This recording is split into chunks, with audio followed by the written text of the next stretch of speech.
scale. Passengers might think that this would soon happen. What actually happens is different. The rail deck remains unaffected by the earthquake. Can you explain how this is possible? The answer lies in the spherical bearings. The lower part of each bearing moves with the ground, but this motion does not transfer to the upper part. To isolate the rail deck, the Chenab bridge also makes use of expansion joints.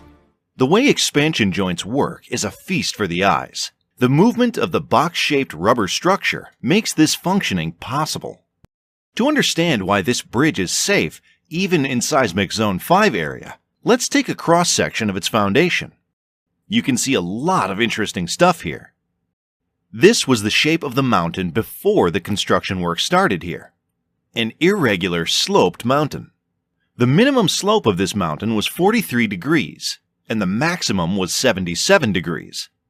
The first job of engineers is to cut these mountains so that the shape is suitable for construction. The rocks in these mountains are not so strong. It's a material called dolomite. Not suitable for erecting a strong foundation. Excavators were used in the initial stage of shape correction. After that, they employed a technique called pre-splitting. In pre-splitting, a lot of tiny explosives are kept in a close distance. Connect them together and they explode. Normal explosives break unnecessary portions of a rock. Using pre-splitting, you'll have greater control over the rock to be broken. The mountains look more clean now, but how to make them stable? The engineers used 3 methods to stabilize the slope: grouting, the use of anchor block, and shotcrete. The Himalayas are young mountains. The rocks in this region have a lot of minor cracks inside them. In the grouting technique, we inject cement into these voids. The cement acts as a glue and the rock becomes stronger. You might have seen a lot of strange-looking blocks in construction photographs of Chenab Bridge. This is a smart slope stabilization technique called anchor block stabilization. In this method, the workers make holes on the slope. After that, they insert a special rod with a lot of tendons in it. In this project, they used divvy-dag tie rods. Now it's time for grouting. Once the grout is hardened, a block is kept on the rod. Now comes the use of a powerful hydraulic jack. The hydraulic jack pulls and keeps the steel tendon in extreme tension. After that, using a wedge arrangement, the steel tendon is kept in tension, even if the hydraulic jack is removed. Now, can you predict the force produced by the concrete block? The steel tendon in tension wants to reduce its length, but the block is not allowing that. This means the concrete block will press the slope inward. This compressive force will greatly increase the stability of the slope. Their next technique is shotcrete. Using this special machine, concrete is sprayed on the mountain rocks. This technique increases the stability of the mountain further. Now, the mountain is ready to support the heavy steel material. Next, they prepare the concrete foundation so that the steel piers of the bridge can be erected on it. Erection of the steel piers is done in a rather straightforward way. But how to erect the arch? No crane in the world will be able to do this task. That's why the engineers first erected the longest cable crane tower in the world, with a span of 915 meters. This cable crane is capable of lifting up to 35 tons. All the structural elements needed for the bridge were transported via these cables. Each arch segment is made up of box sections of 10 to 12 meters length. The different elements of the arch were connected together mainly using nuts and bolts. More than 600,000 of nuts and bolts were required for this work. The arch construction is progressing in a step-by-step manner. During all these processes, you can see cable stays supporting both halves of arches from the steel pier. Without these cables, you can guess what will happen to the arches. They'll fall down due to their own weight. More interestingly, to balance the force on the first main pier, the cable stays were connected to the neighboring pier in the opposite direction. Without these stay cables, the main piers would bend inward. Now comes the crucial day, the completion of the arch erection. Both halves of the arches met on this day. This process is known as arch closure. The main issue in arch closure is that even minor alignment issues can cause the final connection an impossible task for the workers. Even if the alignment is perfect, the heavy wind will make the assembly work difficult. So the first task before the structural element installation is to align both the halves perfectly, and also we need a temporary connection between them. This is why this special hydraulic jack is used. By adjusting the green member of the jack, the horizontal distance between the arches can be adjusted. You can see currently only 6 members are missing from the arch. The yellow portion helps in adjusting the vertical distance. The bottom cord can be fitted. Once this is done, the force in the green member of jack can be released now, and a few more elements can be installed. Now they introduce the next jack. Until the perfect gap is achieved in the top cord, adjust this jack. Now, the top cord, the final structural element of the Chenab Bridge, is installed. This was a big celebration. Both arch halves got connected perfectly. The jacks have done their job.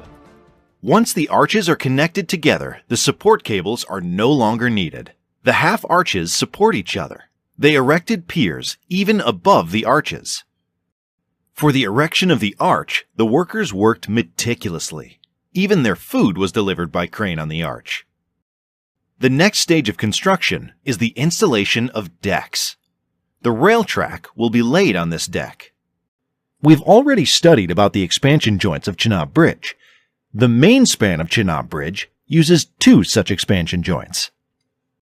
The bridge is separated into 3 pieces with the help of these expansion joints. In short, the rail deck of the Chenab Bridge is not fixed to any structure from the ground. It's just floating on all these bearings. All this sophisticated engineering, planning, and execution are the reason why the Chenab Bridge became the tallest rail bridge in the world. Its height is 359 meters above the Chenab River, 35 meters taller than the Eiffel Tower. You might have wondered why Chenab Bridge uses the arch bridge technology. Why not a simple pillar bridge? Look at the height of the pillars needed in this case. This would also obstruct the river flow below. The arch shape in an arch bridge is always a parabola. Why not any other shape? To get the answer for this, let's do an experiment. Parabolic versus a circular arch. When I keep a weight on the circular arch,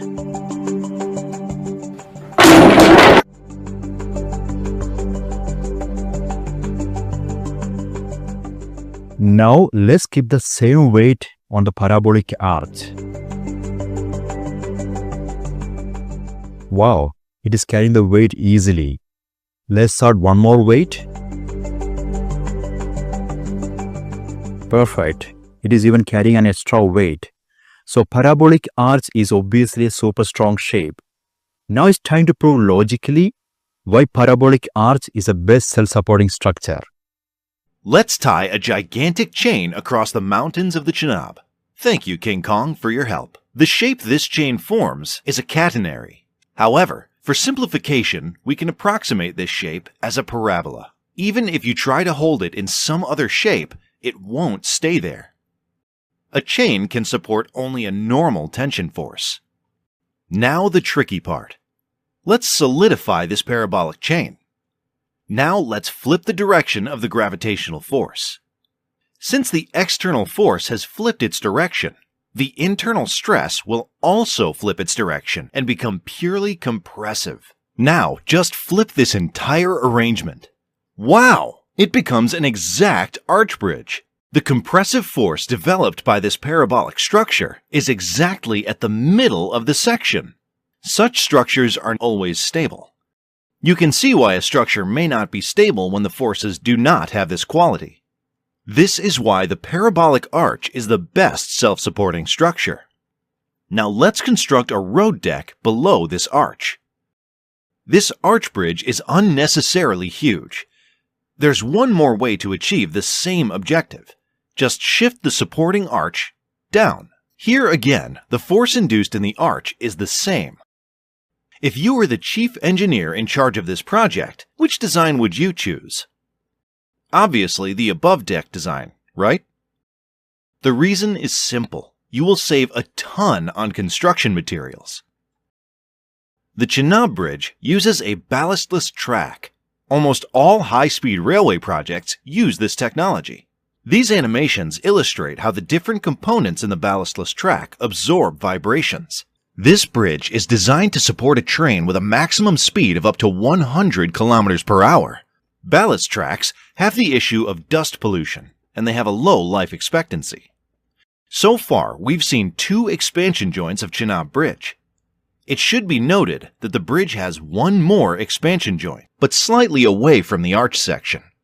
In short, the 3 expansion joints separate the bridge into 4 pieces.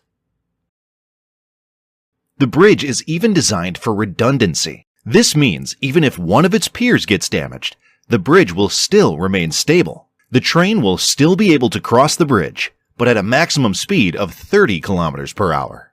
Chenab Bridge is connecting the Kashmir Valley to the rest of India via rail link for the first time.